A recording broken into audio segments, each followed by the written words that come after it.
नमस्कार, आज आपण बनवते शाबूचे वडे। त्यासाठी एक वाटी शाबू भिजवून घेतलेत। त्यामध्ये घालत 1 चमचा मिरचीचा ठेचा, 1 छोटा चमचा धनेपूड, 1 चमचा हळद, जिरे 1 चमचा, चिरलेली कोथिंबीर,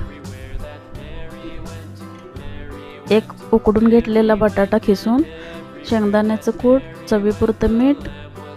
आता हे सर्व मिश्रण एकजीव करून घेऊयात।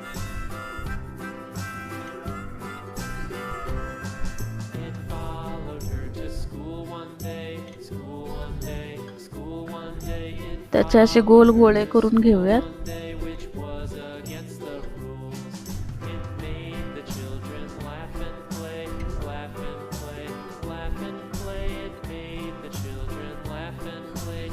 आता ते तेलामध्ये तळून घ्यायचे आहे। त्यासाठी तेल गरम करून घेतलेत। आता त्यामध्ये ते वडे सोडून घेऊयात। मंद आचेवर हे वडे व्यवस्थित परतून घ्यायचे आहेत। लालसर रंगावर हे वडे तळून घेऊयात। आता तयार झालेत आपले शाबूचे वडे। रेसिपी आवडली असेल तर लाईक करा, शेअर करा, सबस्क्राईब करा। धन्यवाद।